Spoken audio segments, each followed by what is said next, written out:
China has established itself as one of the most lucrative football countries in the world. Only in the winter this year, clubs in the People's Republic spent a staggering £208 million on foreign recruits. That's more than the Premier League. It is all part of the country's ambition to compete for the World Cup.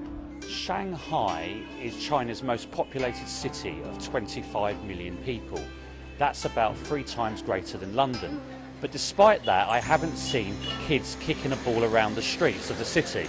And surely, until you see that, President Xi's ambitions of winning the World Cup in the next 20 years are only a pipe dream. If England can't win it in 60 years, what chance does China have? But there is no doubting the Chinese Super League is growing and growing fast. Just a few years ago, Sven-Göran Eriksson was trying to snap up Shola Amiobi, but this summer he signed Brazilian striker Hulk for £46 million. Among some of the league's other top stars you have Ramirez, Alex Teixeira, Jackson Martinez, Gervinho and Demba Ba.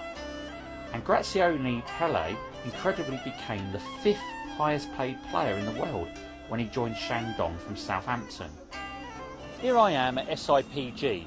They are Shanghai's biggest club, and they play here at the Shanghai Stadium, which has a capacity of 57,000. They are managed by Sven-Göran Eriksson, the former England manager, and he's in his 2nd season at the club. Sven-Göran Eriksson is your head coach. Is he doing a really good job? I think he is very good coach. Do you think the amount of money they're spending is a little bit crazy? Yes, I think somehow a little bit. Actually, the players, not all the players will like. I think Stephen Mabry like play in Beijing Ducks in CBA. Yeah, so we really need those foreign players really try hard for their team and to help us. In my opinion, in this year we have a more and more develop about our league. Maybe many fans come here, and many football fans, many money have been in this the Super League. So I think it's a good develop for Chinese football. I think the Chinese players they have improved. You know that just as I have said that with the foreign players and with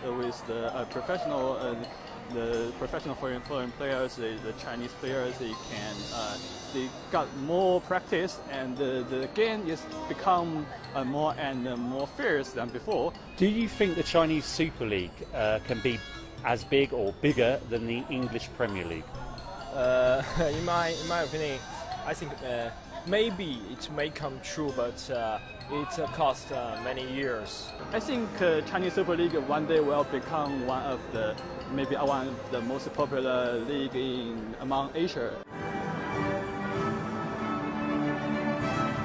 Here I am inside the stadium. The teams have just come out. I have to say, very disappointing. A half-empty stadium.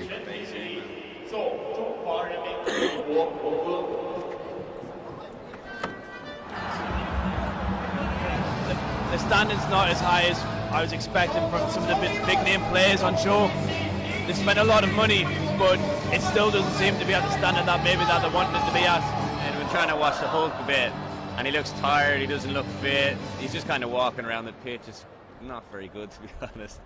That's not bad when you're on 300 grand a week, is it? Not at all. I wish I could do that for 300 grand a week. It's not a bad game. It was quite open first 20 minutes. But I thought the stadium was going to be a bit more full than this. I think it's about a half-empty stadium here. Do you think the English Premier League should worry about the Chinese Super League at the moment with the amount of money that's going in? Not really, because you see players actually turn down. You've seen Igalu at Watford turn down to move here, and you can see why.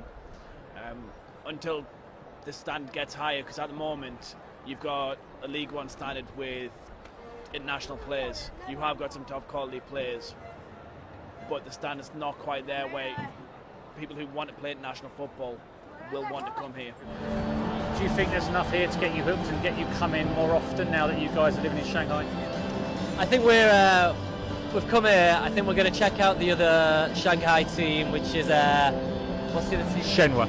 Shanghai. I've heard their stadium's a little bit more compact, probably might be a better atmosphere.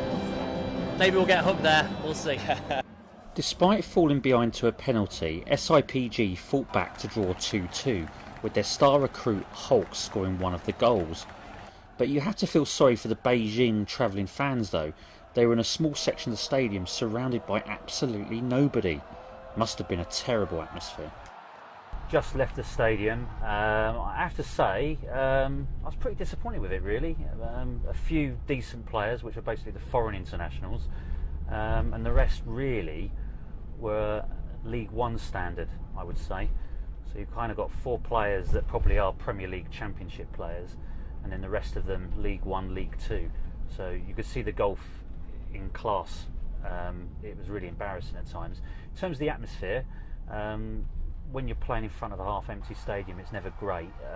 It's an old athletic stadium that had the Olympics there. An impressive arena, but when it's half-empty, of course, it doesn't really generate the best of atmospheres. Obviously, that's something that everyone at West Ham was worried about with the Olympic Stadium. However, this was half-empty. This really was half-empty.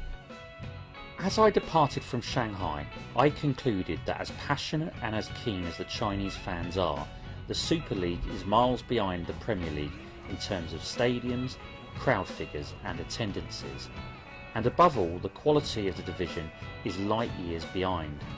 Until the 7 Chinese players in each team get up to a decent standard, or until the Super League ditches its cap on just 4 foreign players per club, I cannot see how the league will attract a global audience to seriously compete with the Premier League. But all the while the money is sploshing about, and there's billions of it, there will be a number of top players willing to fly to China to pick up the dough.